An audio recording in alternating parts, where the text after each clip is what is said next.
Hebreus 4, 15, 16 diz assim: Pois não temos um sumo sacerdote que não possa compadecer-se das nossas fraquezas, mas sim alguém que, como nós, passou por todo tipo de tentação, porém sem pecado. Assim, aproximemo-nos confiadamente ao trono da graça, a fim de recebermos misericórdia e encontrarmos graça que nos ajude no momento da necessidade. Vou repetir o 16. Assim, aproximemo-nos confiadamente ao trono da graça, a fim de recebermos misericórdia e encontrarmos graça que nos ajude no momento da necessidade. Em outras versões, o escritor diz assim: a fim de encontrarmos misericórdia e recebermos o poder que nos socorre no momento da necessidade. Encontrar graça e poder que nos socorre no momento da necessidade. Esse texto da palavra de Deus, escrito aos Hebreus, me deixa muito impactado. É maravilhoso quando nós tomamos conhecimento dessa verdade bíblica e compreendemos o que a palavra de Deus quer nos trazer à luz, quer nos trazer ao entendimento. O versículo de número 16, ele se ampara nesse primeiro termo dele. Portanto, assim, pois, todavia, contudo, este termo, ele dá ao versículo 16 a conotação de que, em decorrência do que ele acabou de dizer, nós podemos viver aquilo que ele dirá em seguida. Por causa daquilo que ele afirmou no versículo de número 15, nós podemos vivenciar, desfrutar do que está escrito no versículo de número 16. O autor escreve assim: porque nós não temos um sacerdote, um sumo sacerdote, que não possa se compadecer de nós. Este não é o nosso sumo sacerdote. O nosso sumo sacerdote, ele não é um sumo sacerdote que não possa se compadecer, na versão King James diz, das nossas fraquezas. Porque nós não temos um sumo sacerdote que não possa se compadecer das nossas fraquezas. Mas sim, continua o autor dizendo, alguém que, como nós, passou por todo tipo de tentação, porém sem pecado. Daí ele começa o versículo 16 dizendo, portanto, por isso, por esta causa, por este motivo, acheguemo-nos confiadamente ao trono da graça, a fim de recebermos misericórdia e alcançarmos o poder que nos socorre na necessidade. O interessante aqui, irmãos, e que nós podemos nos valer para a nossa vida, primeiramente, é entender que Jesus Cristo, ele não é apenas um intermediador, não é apenas um intermediário, ou apenas um elo entre nós e o trono da graça. Ele não é apenas isso, mas ele é o intermediador entre nós e o trono da graça, que conhece as nossas fraquezas de perto. Isto é tão importante, é fundamental entendermos, porque se nós percebermos que quem não vive as suas dores, não sabe o que você passa. E nós costumamos dizer isso. Você fala assim porque não sabe o que eu passo. Até muitas vezes na mensagem, quando o pregador, o mensageiro está trazendo uma palavra de ânimo, levante a cabeça, prossiga para o alvo, a luta é grande, mas vá em frente, siga. E aí, a gente sentadinho aí diz assim, para ele é fácil. Né? Se estivesse passando o que eu estou passando, se passasse pela prova que eu estou passando, pelo deserto que eu estou passando, se soubesse 10% do que eu estou vivendo, da minha vida, da história da minha vida, ele certamente não acreditaria muito nisso daí. Eu li um depoimento de um colega meu de muito tempo, colega de infância, estudamos juntos na infância, e há uns dias atrás ele escreveu numa rede social um texto enorme e contou a história da vida dele.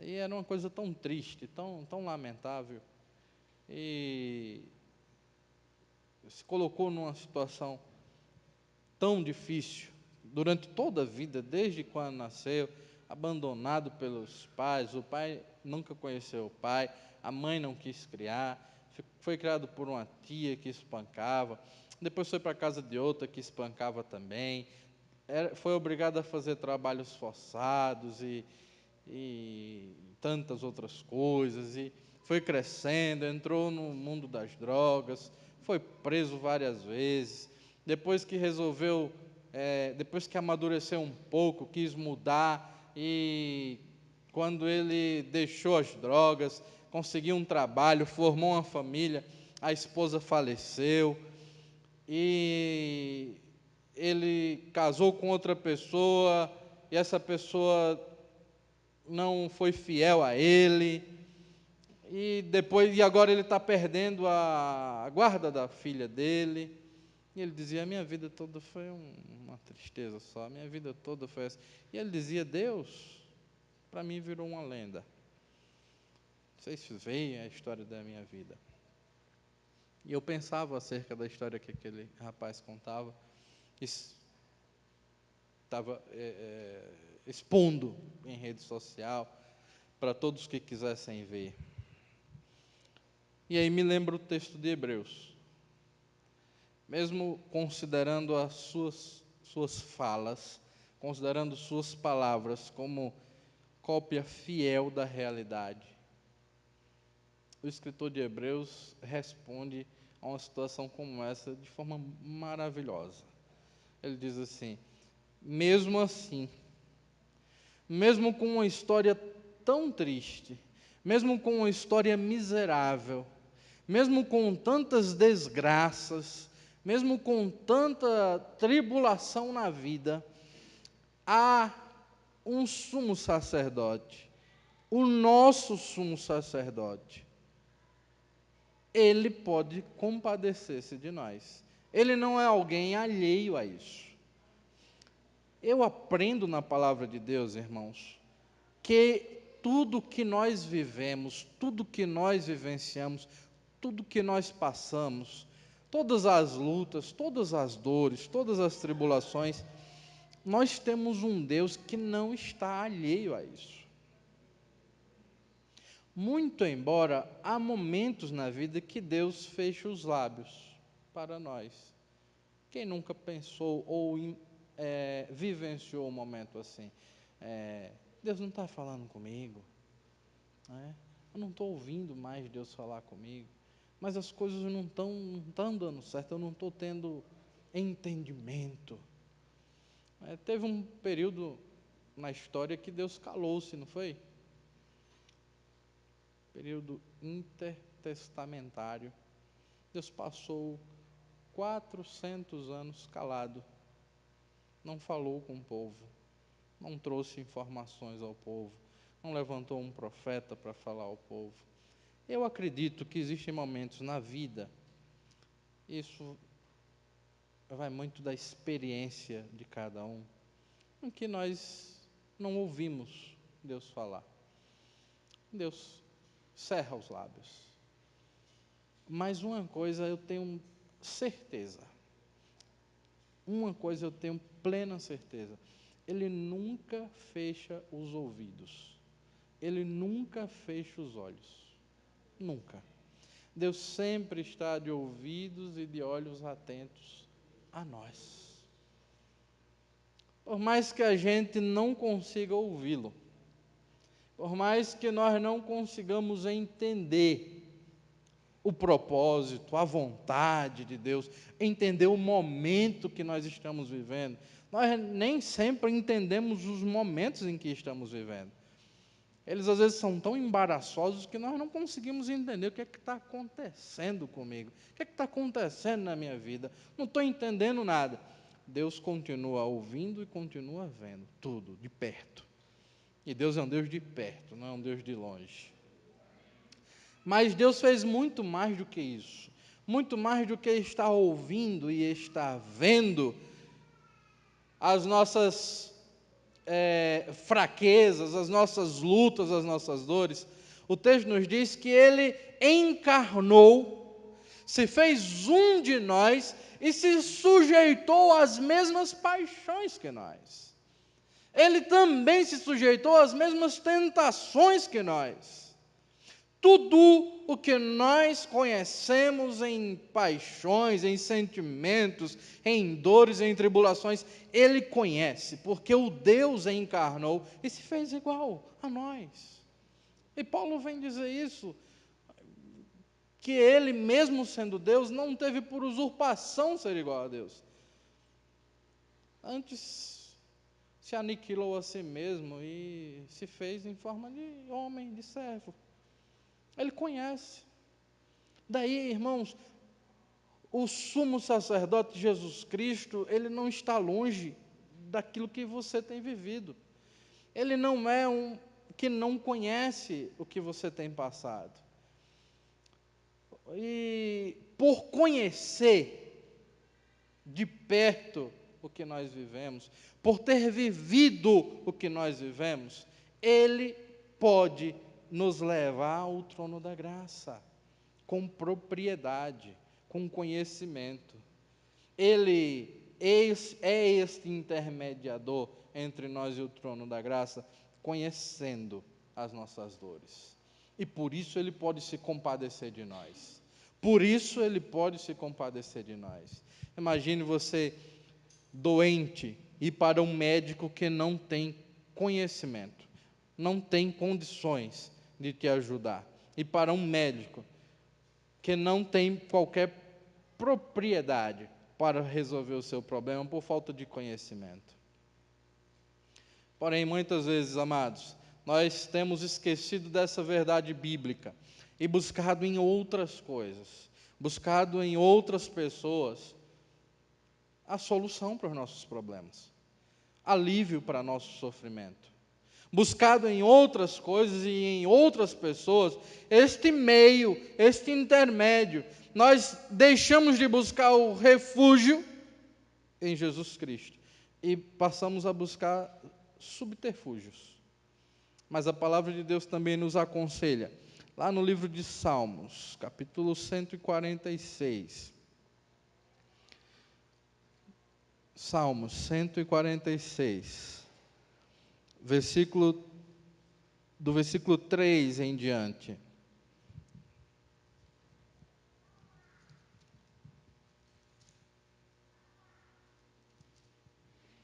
Salmos 146, do 3 em diante, diz assim: não confie em príncipes, em meros mortais, incapazes de salvar. Quando o espírito deles se vai, eles voltam ao pó. Naquele mesmo dia, acabam-se os seus planos. Antes de continuar, deixa eu te fazer uma pergunta. Onde estão os teus planos?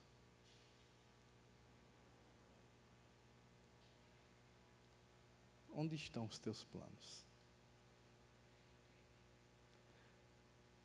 Quando os nossos planos estão no Senhor, eles prosperam, eles hão de permanecer. Mas quando os nossos planos estão em pessoas, nós estamos fadados ao fracasso, à decepção, à frustração.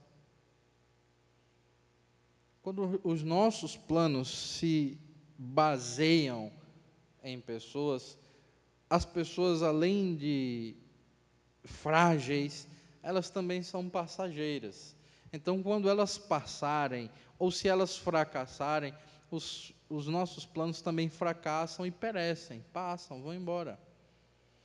Portanto, os nossos planos precisam estar no Senhor. O que o salmista está dizendo aqui é o seguinte: olha, não confie em príncipes, nem em meros mortais incapazes de salvar, porque quando o espírito deles se for, eles voltarão ao pó naquele mesmo dia e os planos serão frustrados, acabam-se os planos. Sabe o interessante disso, o importante da gente meditar nessa palavra, nesse texto? É que tem muita gente hoje, há 3, 4 meses das eleições, depositando os seus projetos nos políticos, depositando os seus planos e sua confiança nos políticos e dizendo assim: a solução para o Brasil é fulano, a solução para o Estado é cicrano. Mas quem vai mudar o Brasil, quem vai mudar essa situação terrível que nós estamos vivendo, essa coisa toda, esse caos que o país está passando, é o candidato fulano de tal. E olha, irmãos, quando os nossos planos estão nas pessoas, quando a nossa confiança é depositada nas pessoas, nós certamente seremos frustrados. Quem há alguns anos depositava seus planos em alguém, hoje vê esse alguém preso. Imagine você: não, mas eu nunca depositei minha confiança nessa pessoa. Mas cuidado, que a pessoa que você deposita hoje, daqui a alguns anos também pode estar preso. Então não são essas pessoas que nós devemos confiar a mudança, a transformação do Brasil. E a Bíblia nos ensina que, acerca disso, o seguinte: se o meu povo, que se chama pelo meu nome, se humilhar e me buscar, e orar, e se arrepender dos seus maus caminhos, então eu ouvirei dos céus, perdoarei os seus pecados, e o que, irmãos?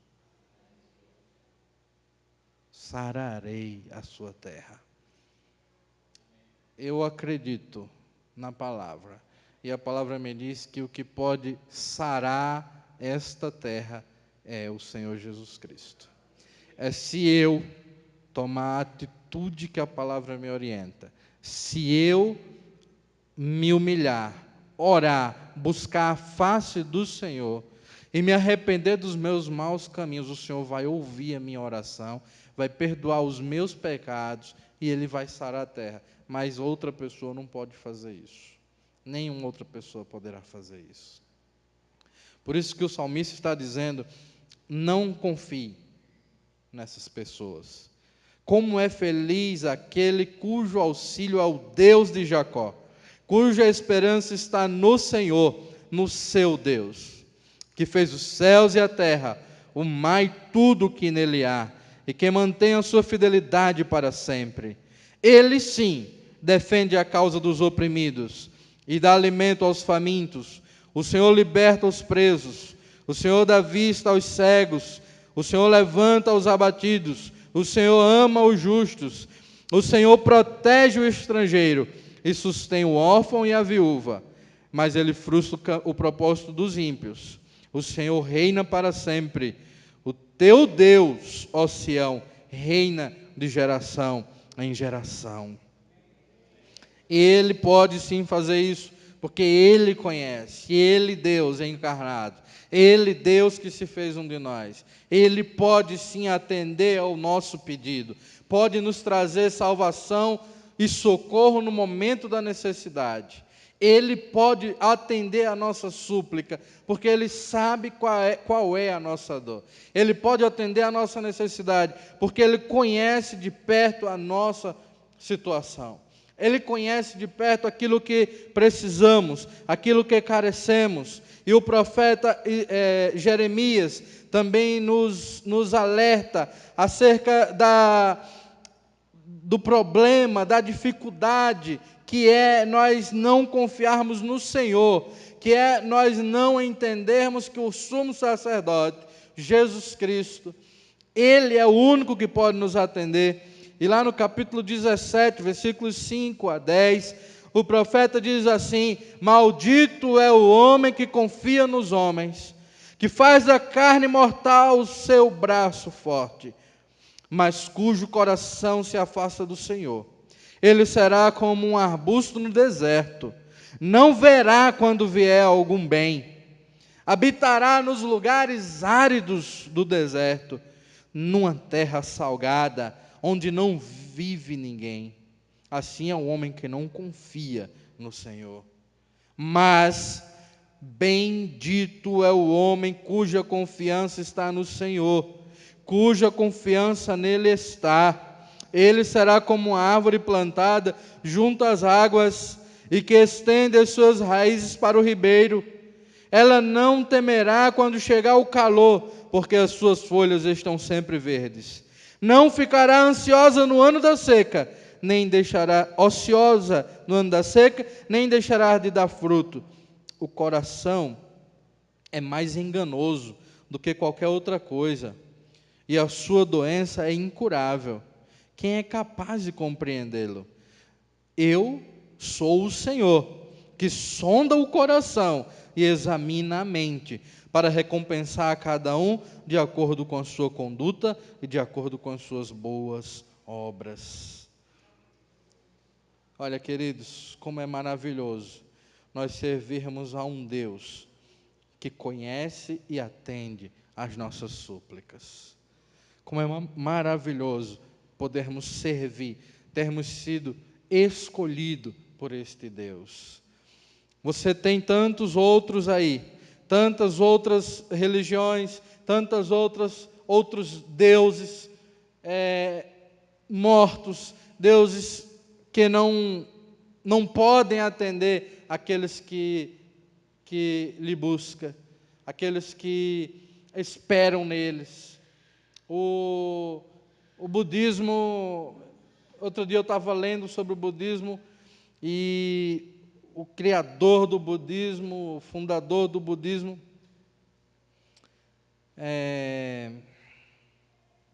agora me foge, Sardak alguma coisa, esqueci o restante do nome dele.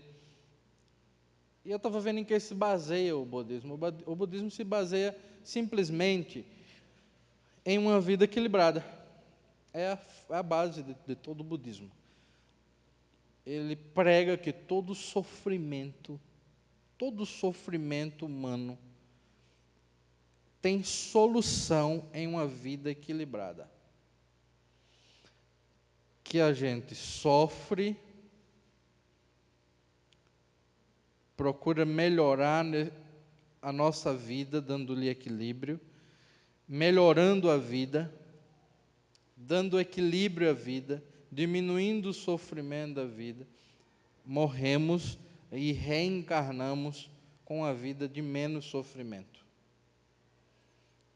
E nós vamos sofrer novamente, mas tendo já um nível de equilíbrio, vamos buscar mais equilíbrio, diminuir o sofrimento, para que quando nós chegarmos a uma vida de pleno equilíbrio, nós nos tornemos um Buda.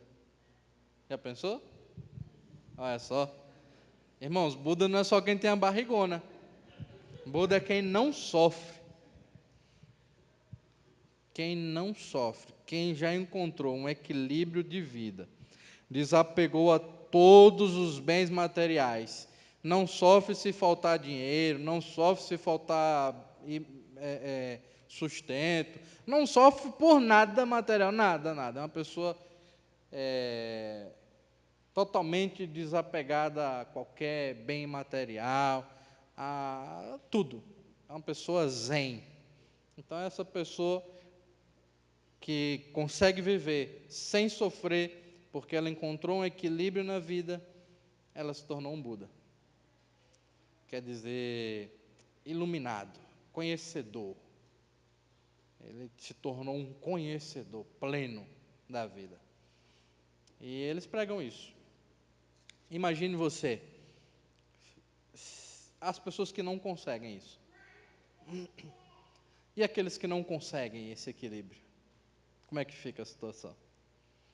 E aquelas pessoas que nasceram numa situação extremamente difícil, extremamente complicada, lá na rocinha, no meio dos tiroteios, talvez abandonado pelo pai, que é um traficante, a mãe usuária de droga.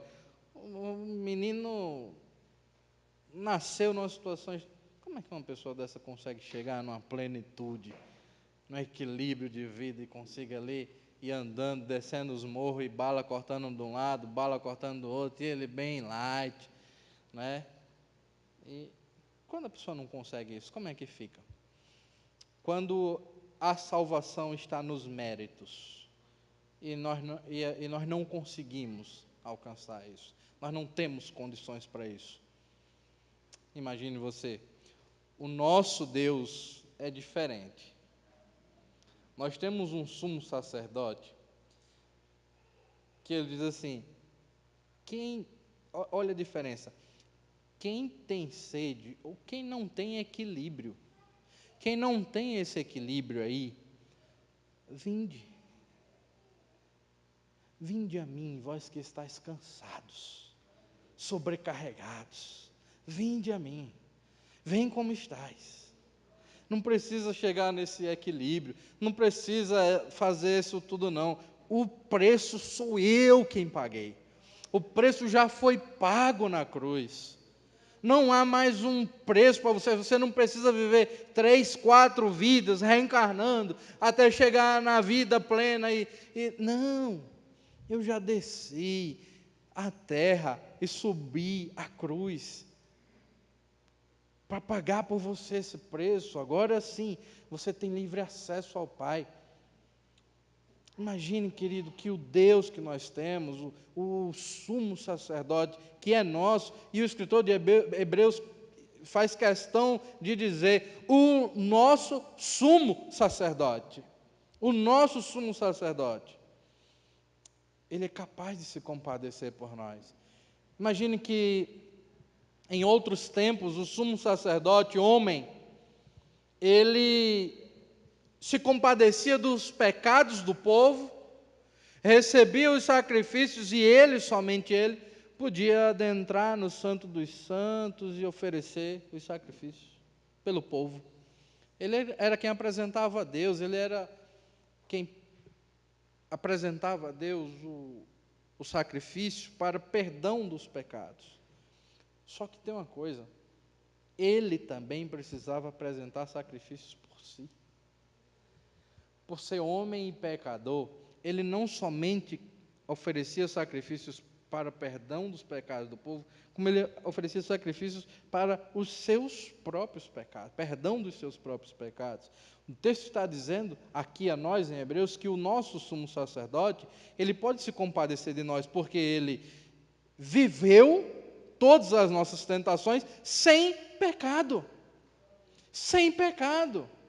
E é por causa disso, irmãos, é por causa disso, querido, é por causa deste sumo sacerdote, é por causa desta verdade bíblica, desta realidade espiritual, que nós podemos, agora há um caminho. O escritor está dizendo, olha, há um novo e vivo caminho. Agora você pode se achegar confiadamente, você pode se achegar com fé ao trono da graça. Chegar confiadamente ao trono da graça, é que você pode falar com Deus, Ele vai ouvir você.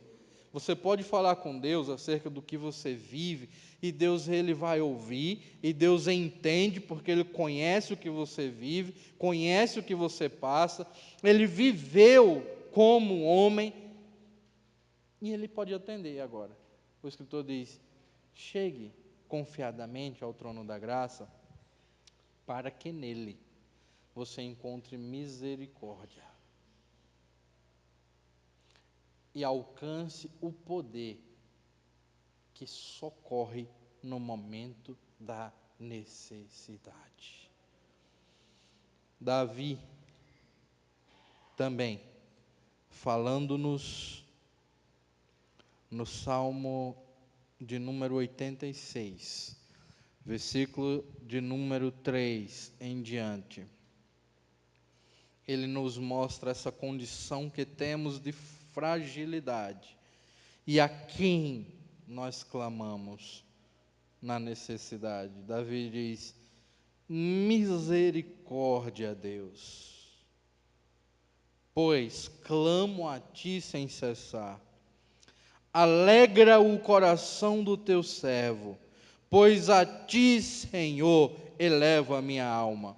Tu és bondoso e perdoador, Senhor, rico em graça para com os que te invocam.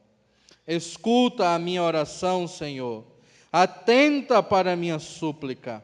No dia da minha angústia clamarei a ti, pois tu me responderás. Maravilha é termos um Deus que nos responde. No dia da dor, no dia da angústia, no dia da necessidade, o nosso Deus nos socorre. Ele não nos deixa só, não nos deixa órfãos. Temos liberdade de chegar ao nosso Deus. Temos liberdade de chegarmos ao trono da graça, confiadamente ao trono da graça. E certamente, sem dúvidas, nele encontraremos a misericórdia. Encontraremos o socorro bem presente na hora da angústia. Para encerrar, eu gostaria de deixar uma última lição também, que o pastor Carlos falou muito bem aqui. Fale daquilo que você meditou. E no momento da meditação, não achei nesse texto bíblico, esta palavra, mas me veio na meditação esta última palavra. Muitas vezes, irmãos, na dor, na tribulação, muitas vezes numa situação difícil que nos encontramos, e nós buscamos e oramos, e com fé nos achegamos ao trono da graça. E de repente nós percebemos que continuamos no sofrimento. É assim ou não? Imagine você, se toda vez que nós apresentamos a Deus uma grande necessidade, uma grande dor que vivemos, uma grande tribulação, chegamos confiadamente ao trono da graça, apresentamos a Deus e já resolveu tudo, passou. Agora está tudo certo. Se é aquela dívida, nem lá mais eu vou, porque já resolveu, eu já orei. Chegar ao trono da graça confiadamente, diz que tem socorro, tem misericórdia.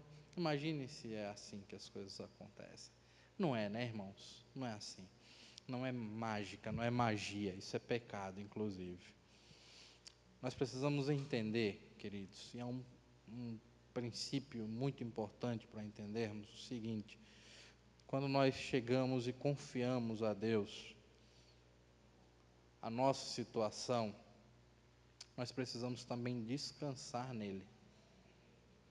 Porque não é possível chegar ao trono da graça, onde há socorro e misericórdia para mim, e a situação continuar a mesma, e eu me desesperar. Não achei nada no trono da graça. Não achei nada em Deus. Não houve a resposta que eu esperava.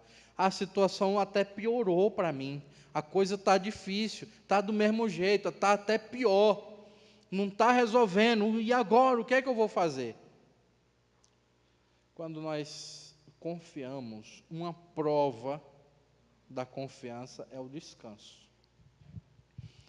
Ninguém que não consegue descansar, aquietar o coração, está confiando. É mentira. Se você não aquietar o seu coração, se você não descansar, é porque você não está confiando em Deus. Quando nós confiamos, nós também descansamos. Quando nós confiamos, nós esperamos. Esperamos confiadamente nele. Confiamos de que esse tempo vai passar. Pode não ter acabado ainda, mas vai passar. Pode não ter passado ainda. Não, pastor, mas já faz 1 ano. Não, pastor, mas já faz 10 anos. Pode não ter acabado ainda, mas vai, irmão. E não é o tempo que impede o agir de Deus. Semana passada, aliás, 15 dias atrás, eu me surpreendi. Uma experiência que eu tive com Deus. Eu fui visitar um pastor amigo meu e fui fazer uma visita de apoio a ele. Família, estão passando por um momento muito difícil no ministério, e eu estive lá. Eles têm um jardim muito bonito, e no jardim tem um pé de uva. E sempre que eu visito esse pastor, eu fico muito encantado com aqueles cachos de uva. Muito belos, verdes, o jardim muito bonito.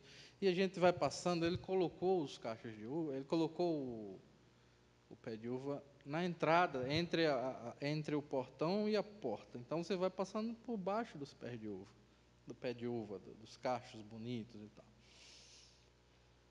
Eu cheguei lá há 15 dias mais ou menos e nem tinha uva, nem tinha folha e só tinha galhos secos. Os galhos estavam todos secos. Eu disse, eu entrei no portão e a primeira coisa que eu fiz foi foi procurar as uvas. E olhei, eu acompanhei, não tem uva aqui. E quando eu olho para cá, só tinha o troncozinho amarrado. Mas os ramos estavam secos, não tinha mais nada. E eu olhei para o pastor e disse assim, cadê as uvas? O que foi que aconteceu? O que foi que aconteceu com esse pé de uva, pastor? E a resposta dele foi que me surpreendeu. Deus falou comigo tremendamente a partir da resposta. Ele disse assim, pastor, esse pé de uva está em dormência. Ele está num período de dormência. Mas no mês de agosto, ele vai brotar novamente. E o interessante é que quando ele brotar, esses ramos eles vão ser renovados. E não vai nascer mais folhas primeiro. Nasce primeiro as uvas, depois vem as folhas. E ele vai dar mais uva do que folha. E eu me surpreendi com aquilo dali, de forma que eu lembrei de um texto do profeta Jeremias, quando Deus levou ele na olaria, mostrou a ele a olaria, ele viu o oleiro trabalhando, e no final Deus disse assim com ele, será que eu não posso fazer isso com a casa de Israel? Será que eu não posso fazer isso com a casa de Israel? Olha, irmãos, talvez nem tenha uva, nem tenha folha, e os ramos estejam secos, e você já tenha chegado confiadamente ao trono da graça, e a situação continue a mesma, mas a palavra é a seguinte: no tempo certo vai brotar novamente. Eu creio nessa palavra. Há um tempo determinado, irmão, e esse tempo é de Deus. Esse tempo nenhum pastor vai dizer a você qual é. Esse tempo ninguém, nem você pode dizer qual é o tempo. Mas se você chega ao trono da graça confiadamente nesse sumo sacerdote, que conhece essa situação, o sumo sacerdote que está vendo essa árvore sem frutos, sem folha e seca, no tempo certo dele, há um tempo certo, tudo vai brotar novamente, vai brotar a vida. E daí nós entendemos porque o profeta Isaías convida: vinde às águas, porque a água é vida, vinde às águas, a vida novamente. E vai brotar e vai frutificar, e haverão mais frutos do que folhas. Eu creio nessa palavra. Eu creio que o Senhor trouxe aqui para falar contigo nessa noite essa palavra. Nós podemos confiar. Então descansa o teu coração, aquieta o teu coração, porque no tempo certo Deus vai fazer. Amém? Amém? Que Deus nos abençoe.